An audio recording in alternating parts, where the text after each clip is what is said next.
I wanted to send waves of consternation throughout the white race. Cleaver would also later invent penis pants. Dr. William Luther Pierce, a physics professor at Oregon State University in the 1960s, said, during the Vietnam conflict, the Jewish leaders of Students for a Democratic Society and 100 other leftist organizations were using the war as a pretext to turn American society upside down. These groups had virtually taken over the university campuses in America because the university administrators were afraid that they would be accused of anti-Semitism if they took a stand against them.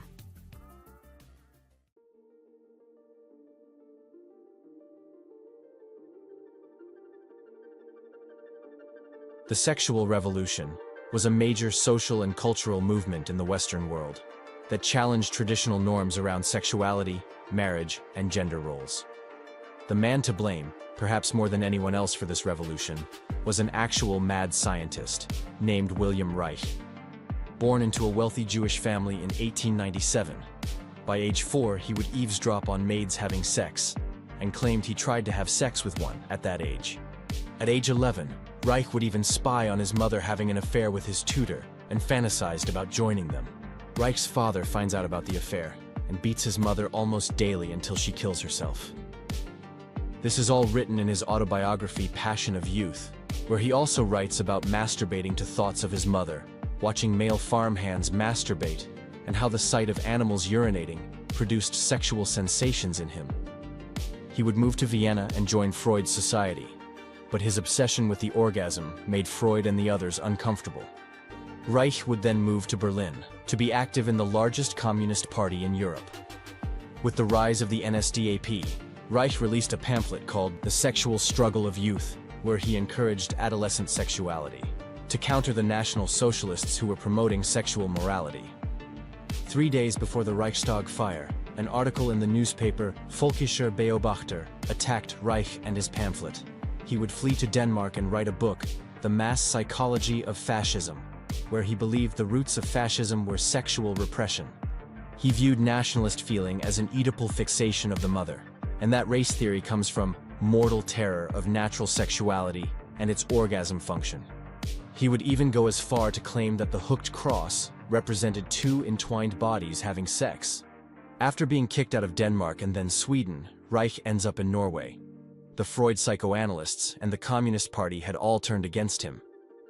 While in Norway, he publishes a book titled The Sexual Revolution. In it, he criticizes the Bolsheviks for not going far enough in radical sexual policies.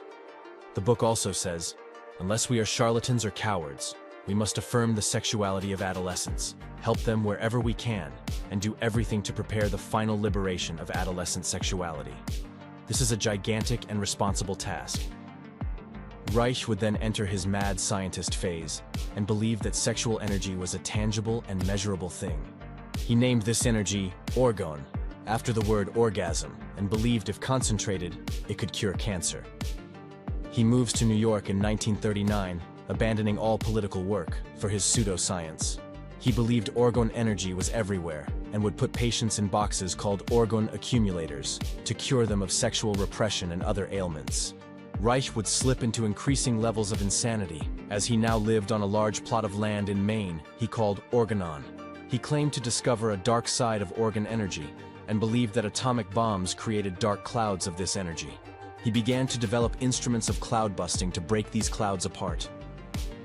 Reich also blamed aliens for these dark clouds, and would write that he and his family would engage in full-scale interplanetary battle against them in the desert. The FDA would eventually confiscate all of Reich's orgon boxes because he was promoting them as a cure for cancer. He would be imprisoned for 2 years, serving alongside the Jew Samuel Roth. He died of heart failure in his cell. After his death, his theories on the sexual repression of fascists that had gotten him kicked out of the Communist Party were now taken very seriously. The Jew Norman Mailer would popularize Reich's views in his widely circulated left-wing journal. He would make use of the organ box hip to the Beats, Woody Allen, J.D. Salinger, and others. Homosexual Beat author William S. Burroughs claimed to have had a spontaneous orgasm while sitting in one. All of the big free love sex compounds and experimental swinger clubs that cropped up in the 60s, such as the infamous Sandstone Retreat, and the Jew Fritz Perls's Esalen Institute were based on Reichian philosophies. A disturbed Jewish mad scientist invented the rallying cry of sexual revolution, and the Jewish-owned media legitimized it.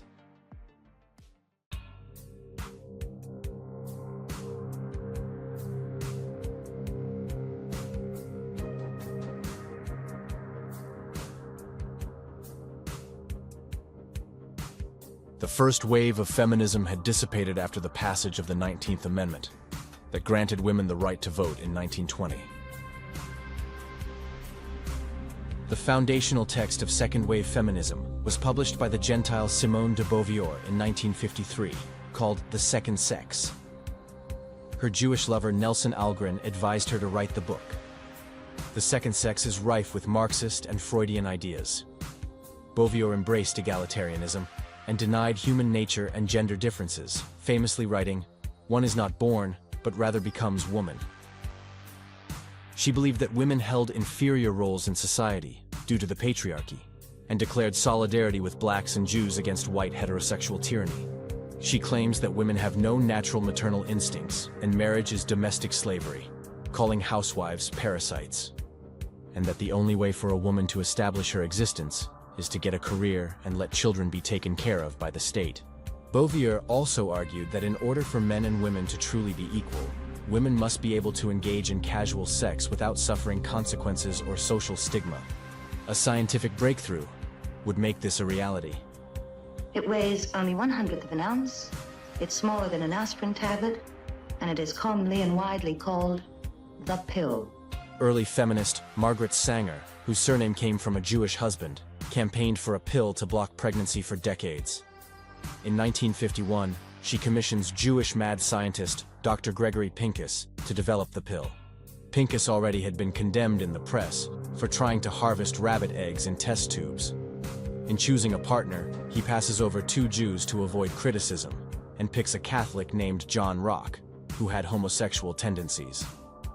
The development of the pill was funded by wealthy widow and Protestant feminist Kathy McCormick. The pill was created at the end of the 50s, and by the 60s millions of American women were taking it. The pill now allowed women to engage in casual sex without fear of pregnancy and to pursue careers.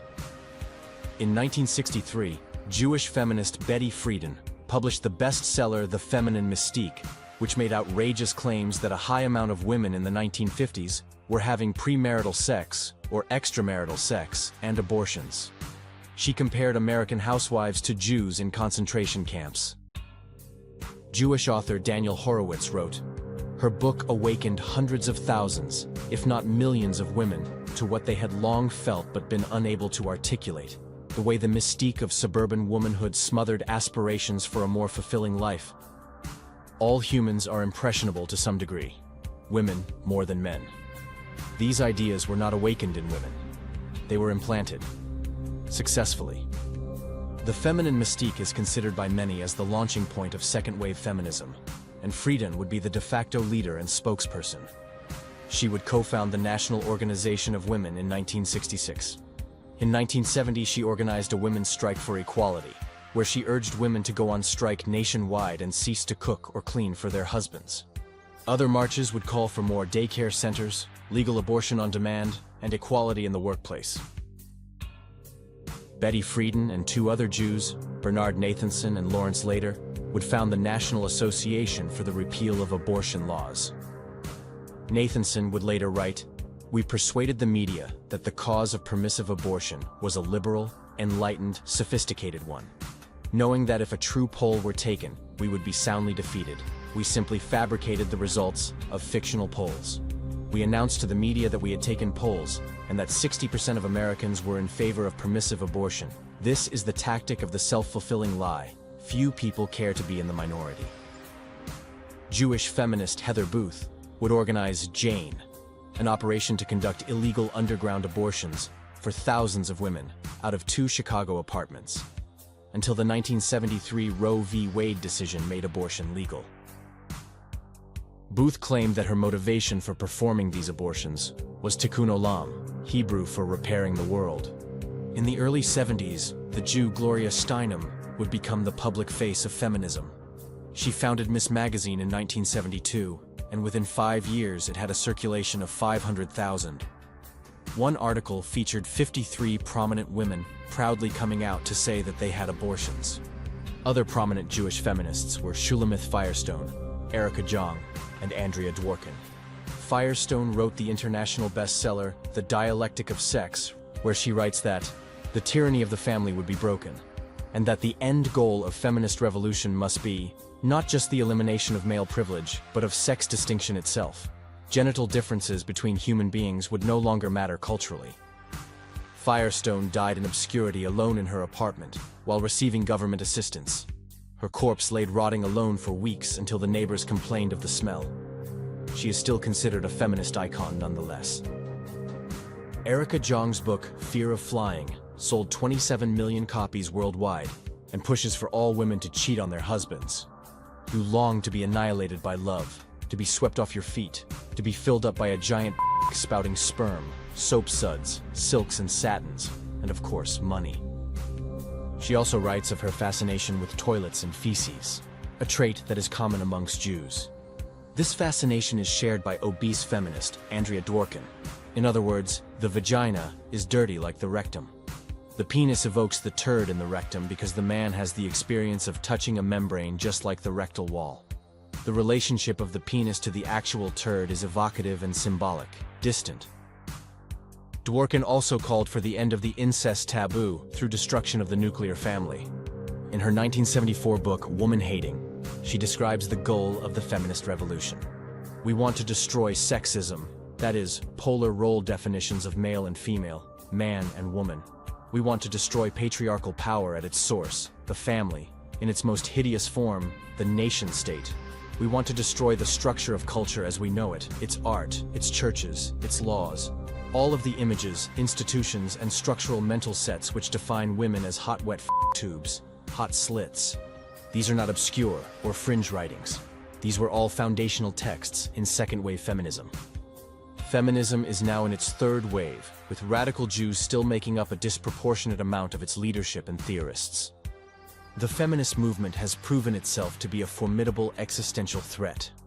If the damage that it has wrought is not reversed in its entirety, with a very firm hand, our civilization will soon be gone, forever.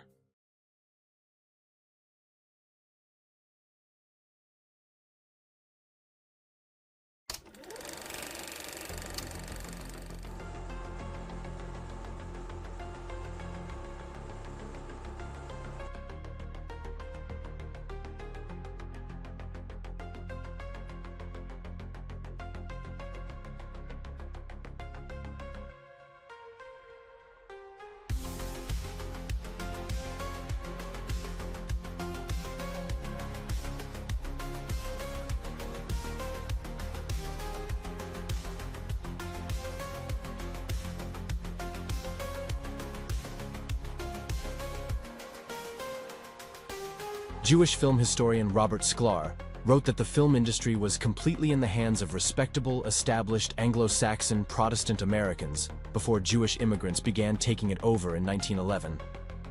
By 1915, the Jew Karl Laemmle had crushed all of his competitors, using every dirty trick at his disposal, and had become head of the largest studio, Universal. What inspired so many Jews to join the early film industry? Many of these Jewish Americans came from vaudeville and the garment trade, two industries notably hospitable to Jews. When movies were introduced in the late 1890s, success in this new industry required many of the same skills as vaudeville and the garment trade. Karl Laemmle marketed clothing before starting Universal Pictures. Adolf Zucker sold furs before founding Paramount Pictures, and Jesse Lasky, one of his partners at Paramount, was previously a vaudeville horn player. And there were many others, like Shmuel Gulpfus, who changed his name to Samuel Goldwyn once he quit selling gloves and entered the film business. Marcus Lowe also came from vaudeville before